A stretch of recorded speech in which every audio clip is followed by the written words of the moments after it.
السلام علیکم defence ایورڈز friends, defence updates میں ملائیشیا کی ترکی کے ساتھ گوک پے ہیلی کاپٹر کی جوائنٹ پروڈکشن کے لیے بات چیت کی خبر کو آپ کے ساتھ شیئر کریں گے۔ انڈیا اور امریکہ کی مشترکہ ایئر ایکسرسائز، برازیل کی مزید گریپن ایکوزیشن، تھائی لینڈ کی چائنیز ایئر ڈیفینس سسٹم سے متعلق ٹریننگ، اس کے علاوہ آذربائیجان کی ناگورنو قراباخ میں ملٹری ایکسرسائز کی ڈیٹیلز بھی اس ویڈیو میں شامل ہوں گی۔ So let's start.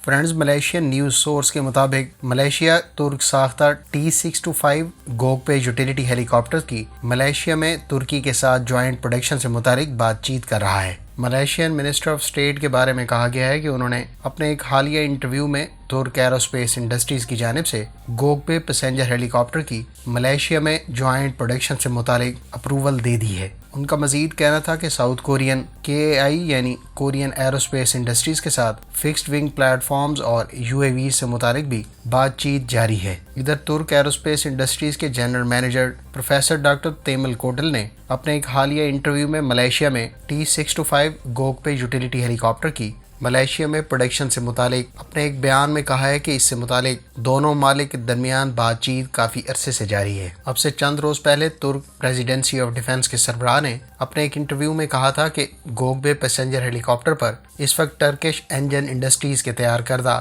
مقامی انجن کی ٹیسٹنگ جاری ہے، جبکہ 3 گوک پے یوٹیلیٹی ہیلی کاپٹرز اس سال ترک آرمڈ فورسز کے حوالے کیے جائیں گے۔ فرینڈز، ملائیشیا اس سے پہلے ہی ترک ایروسپیس انڈسٹریز کے تیار کردہ انکا ڈرونز کی ایکوزیشن کا بھی اعلان کر چکا ہے، جبکہ ترک ایروسپیس انڈسٹریز کا ملائیشیا میں پہلے ہی ایک آفس موجود ہے جس کا بنیادی مقصد دونوں ممالک کے درمیان ڈیفنس کوآپریشن کو مزید اسٹرینتھن کرنا اور ٹرکش ایروسپیس انڈسٹریز کے لیے ملائیشین مارکیٹ کے دروازے کھولنا ہے۔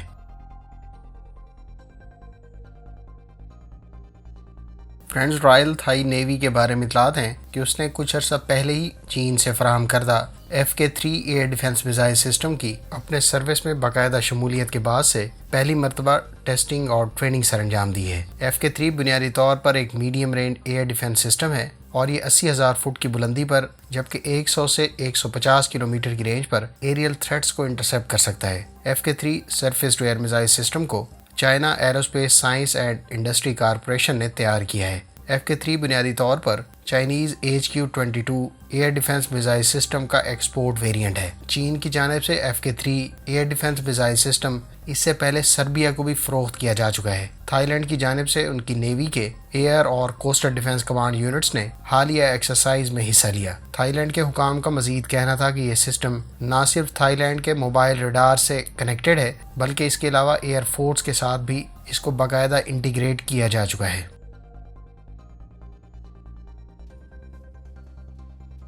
فرینڈز، انڈیا اور امریکہ کی ایئر فورسز کے درمیان ایکسرسائز کوپ انڈیا 2023 کا آغاز ہو گیا ہے۔ یہ ایکسرسائز بنیادی طور پر انڈین ایئر فورس کے 3 ایئر فورس اسٹیشنز پر منعقد کی جا رہی ہے، جس میں ارجن سنگھ، کلائی کنڈا اور آگرہ شامل ہیں۔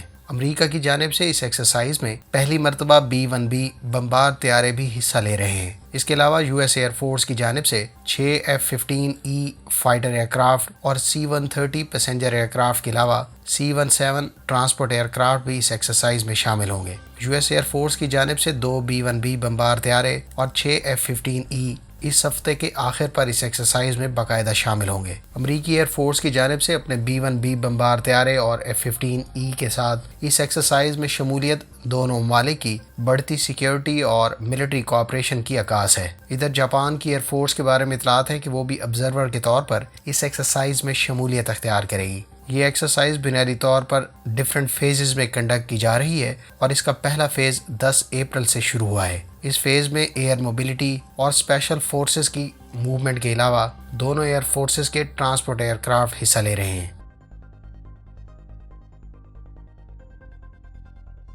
فرینڈز، برازیل کے بارے میں اطلاعات ہیں کہ وہ سویڈش کمپنی ساب کے ساتھ انیشیل 36 گریپن ای فائٹر جیٹ آرڈر کرنے کے بعد 4 مزید طیارے ایکوائر کرنے سے متعلق بات چیت کر رہا ہے۔ ادھر برازیل کی ایئر فورس نے بھی اس بات کی تصدیق کی ہے کہ وہ مزید 4 ایئر کرافٹ کی ایکوزیشن سے متعلق اس بارے میں غور خوض کر رہا ہے۔ خیال رہے کہ 2014 میں برازیل نے سویڈش کمپنی ساب کے ساتھ